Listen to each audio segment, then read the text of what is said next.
सुनना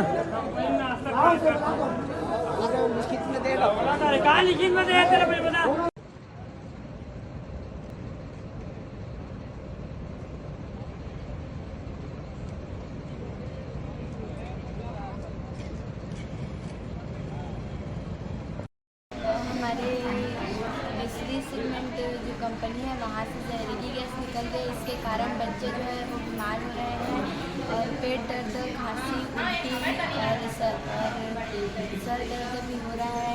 इसके कारण बहुत सारे बच्चे बीमार हो रहे हैं और जो बच्चे सीरियसली बीमार हैं उन लोगों को बलौदा लेके गए हैं, भाटापारा लेके गए हैं। और कभी शिकायत की है इसकी कभी? इसकी शिकायत किए थे सर लोग को बताए थे हम लोग, और जिसके और पत्रकार भी आए थे हमारे स्कूल में।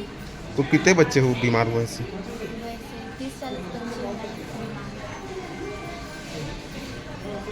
था, उसके बाद क्या कुछ कार्रवाई हुई है अभी तक? सबसे पहले तो हम यहाँ पे आए थे लोकेशन पे, जो उनका AFR यूनिट था, जो एरिया था, उसका निरीक्षण करके पहले भी इस पे जांच चल रही थी लगभग 2 दिनों से। तो आज क्योंकि कुछ कंप्लायंस संबंधित विभाग द्वारा नहीं देखे गए, तो हमने कुछ एरिया को का संचालन प्रतिबंधित किया है। और जो मेन इनका नॉर्थ वेस्ट में प्लांट थे जो कपड़ा से लगा हुआ था, उनको उस एरिया को हमने सील किया है। तो कौन सी गैस निकल रही थी, क्या कुछ पता चला है अभी तक?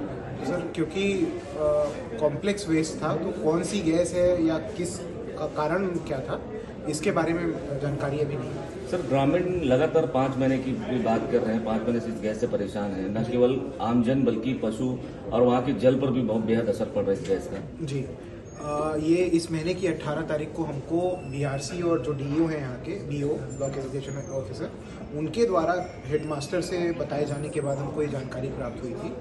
उसके उपरांत हमारे द्वारा सबसे पहले तो हेल्थ का सर्वे करवाया गया अगले दिन, ताकि लोकल हम चेक कर सकें।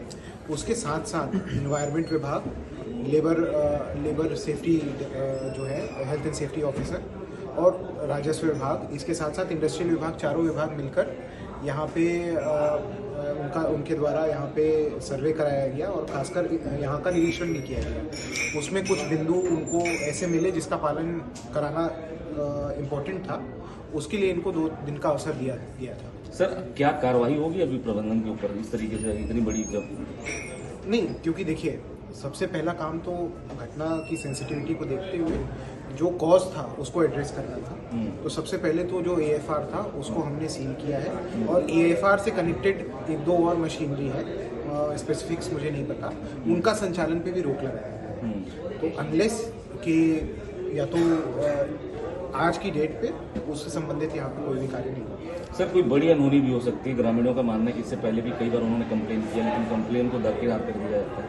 सर, हमारे पास ये 18 तारीख को मुझे जानकारी प्राप्त हुई थी। तत्काल हमारे खुद के द्वारा SDM ऑफिस में BENSS की धारा 152 के अंतर्गत प्रकरण पंजीबद्ध किया गया सार्वजनिक उपद्रव का। उसके साथ भी इनको नोटिस दिया गया था, क्योंकि मेरे ख्याल से उसकी पेशी का दिनांक कल है, और उसके तहत भी अगर कोई भी कार्रवाई इसमें शेष होगी तो वो भी हम जरूर करेंगे। ग्रामीणों की क्या मांग थी, किन मांगों को लेकर के वो प्रदर्शन कर रहे थे और क्या समझौता हुआ? जी, सबसे पहले तो जो कॉज है, जो दुर्गंध है, गैस रिसाव ना कहकर उसको जो वेस्ट मटेरियल है उसका दुर्गंध कहा जाए तो बेटर है। जो दुर्गंध है उसको एड्रेस करने के लिए जो हमने सील की कार्रवाई को, वो चाहते थे कि इसका भाई कोई परमानेंट इलाज निकाला जाए, ना कि टेम्पररी। अब क्योंकि परमानेंट इलाज निकालने में समय लगेगा, तो उस हिसाब से हमने सबसे पहले सील किया है और आगे कंप्लायंस इंश्योर करेंगे। दूसरा मुद्दा ये है कि जो बच्चे जिनको नोजिया हुआ, कुछ बच्चे ऐसे थे जिनको सरदर्द हुआ, उल्टी का फीलिंग हुआ, ऐसे बच्चों का जो इलाज जो चल रहा है उनका व्यय कंपनी द्वारा उठाया जाएगा। इसमें सहमति भी बन गई है। ठीक है।